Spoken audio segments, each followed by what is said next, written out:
Assalamualaikum warahmatullahi wabarakatuh. Halo semuanya, perkenalkan kami dari kelompok 5.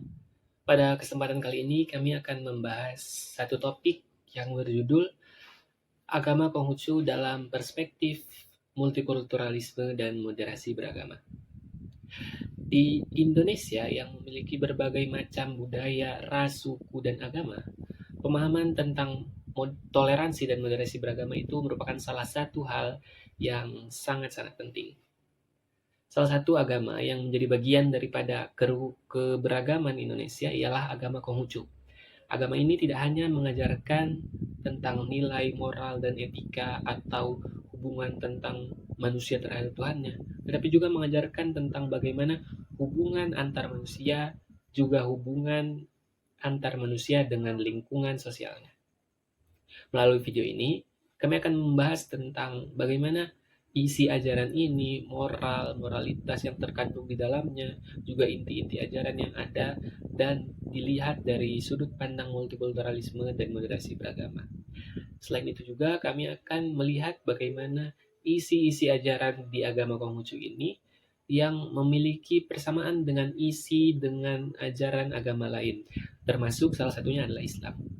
Harapannya setelah menonton video ini, kita semua dapat mengerti bahwa perbedaan bukanlah satu tantangan, tetapi satu kekuatan yang bisa memperkuat persatuan. Selanjutnya akan dijelaskan oleh teman-teman saya. Pembahasan yang pertama adalah pengertian Konghucu. Agama Konghucu adalah agama atau ajaran yang dibawa oleh Nabi Kongzi atau Confucius di Tiongkok. Nah, dalam agama ini mereka menekankan adanya pembentukan karakter melalui nilai moral, nilai etika, dan nilai keharmonisan dalam kehidupan sehari-hari. Nah, apa sih tujuan utama dari agama Konghucu ini?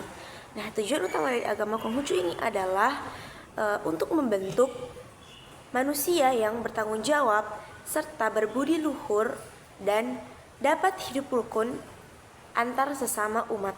Selanjutnya teman-teman, mari kita membahas tentang sejarah Konghucu.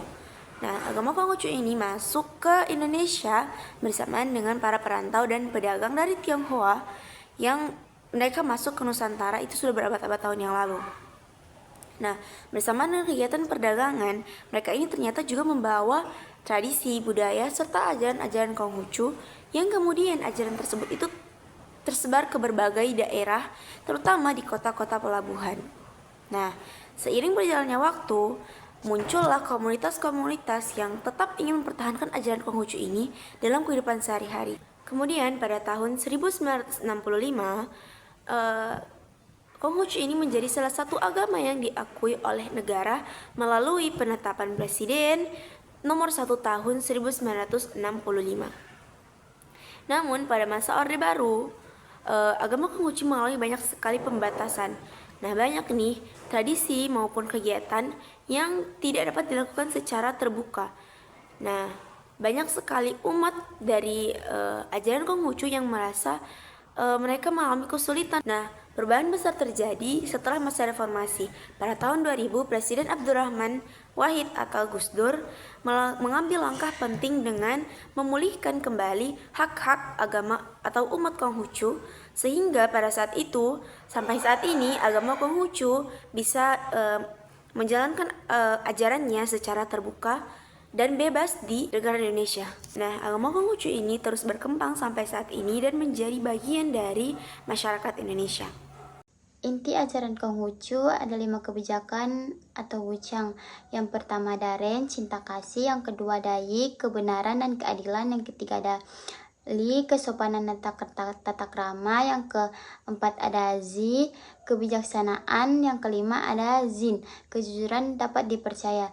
Selanjutnya hubungan dengan multikulturalisme. Yang pertama menghargai sesama manusia tanpa membedakan suku, budaya maupun agama. Yang kedua ada menumbuhkan sikap saling menghormati dalam kehidupan bermasyarakat. Yang ketiga ada mendukung terciptanya kehidupan yang harmonis di tengah keberagaman.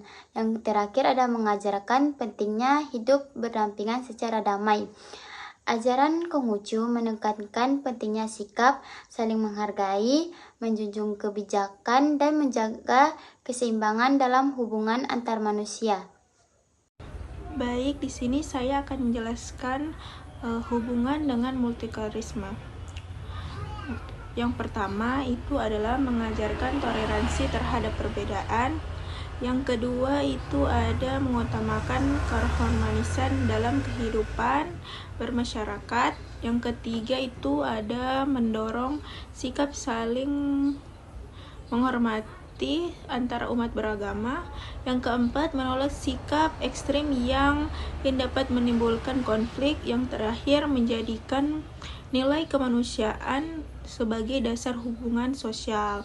Selanjutnya, di sini saya akan menjelaskan penjelasan hubungan dengan moderasi beragama. Jadi, ajaran Konghucu memiliki hubungan yang erat dengan moderasi beragama karena menekankan pentingnya hidup harmonis di tengah keragamaan. Nilai cinta yang berarti cinta kasih sayang yang mengajarkan umat untuk menghormati perlakuan orang lain yang dengan baik tanpa memandang latar belakang agama, suku, maupun budaya. Oleh karena itu, nilai-nilai Konghucu dapat mendukung eratnya kerukunan antara umat beragama di Indonesia. Saya akan menjelaskan mengenai persamaan nilai ajaran Islam dan Konghucu. Meskipun Islam dan Konghucu merupakan dua ajaran yang memiliki latar belakang dan dasar keyakinan yang berbeda, keduanya mengandung banyak nilai moral yang hampir sama. Persamaan nilai ini menunjukkan bahwa setiap ajaran pada dasarnya mengajarkan manusia untuk hidup dengan baik dan menghormati sesama. Dalam Islam terdapat nilai rahmat atau kasih sayang, sedangkan dalam Konghucu dikenal dengan istilah Ren yang juga berarti cinta kasih dan kepedulian terhadap orang lain. Kedua nilai ini mengajarkan pentingnya memperlakukan sesama manusia dengan penuh kasih sayang tanpa membedakan suku, agama, maupun latar belakangnya. Selain itu, Islam mengajarkan sidik atau kejujuran, sementara dalam Konghucu terdapat nilai Xin yang juga berarti kejujuran dan dapat dipercaya. Sikap jujur sangat penting dalam kehidupan sehari-hari karena dapat membangun kepercayaan dan menciptakan hubungan yang harmonis di masyarakat. Persamaan berikutnya ialah nilai keadilan. Dalam Islam dikenal dengan istilah adil atau adil, sedangkan dalam Konghucu disebut yi. Kedua ajaran menekankan bahwa setiap orang harus diperlakukan secara adil dan tidak boleh mengambil hak orang lain.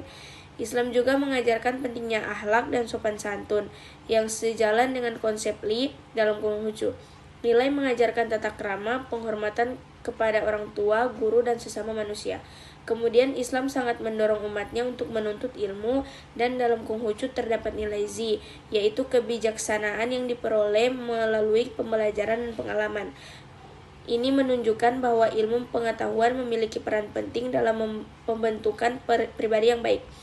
Dari persamaan-persamaan tersebut, kita dapat memahami bahwa Islam dan Konghucu sama-sama mengajarkan nilai kasih sayang, kejujuran, keadilan, kesopanan, dan kebijaksanaan. Nilai-nilai tersebut dapat menjadi dasar untuk membangun sikap toleransi, saling mengerti, saling menghormati, serta memperkuat moderasi beragama dalam kehidupan bermasyarakat. Sekian penjelasan dari saya. Baik, setelah kita mendengarkan penjelasan tentang agama Konghucu ini, dapat disimpulkan bahwa agama Konghucu atau Konfusianisme ini memiliki inti ajaran yang sangat menekankan pada moralitas, keharmonisan serta hubungan yang baik antar manusia maupun dengan lingkungan sosialnya.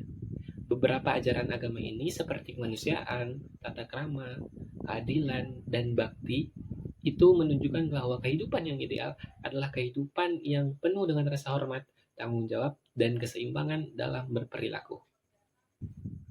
Jika dilihat dari perspektif multikulturalisme dan moderasi beragama, ajaran-ajaran tersebut sejalan dengan nilai toleransi dan hidup berdampingan secara damai dalam masyarakat yang majemuk. Hal ini menunjukkan bahwa perbedaan agama bukanlah satu hal yang menjadi tantangan, melainkan bagian dari keberagaman yang memperkuat persatuan. Dengan demikian, ajaran-ajaran Konghucu bukan hanya relevan secara spiritual, tetapi relevan juga dalam kehidupan masyarakat modern untuk membentuk masyarakat yang harmonis, toleran, dan berkeadaban. Mungkin hanya itu yang dapat kami bahas pada video kali ini. Kurang lebihnya kami mohon maaf. Wallahumma fiqh ila aqwamit thoriq. Assalamualaikum warahmatullahi wabarakatuh.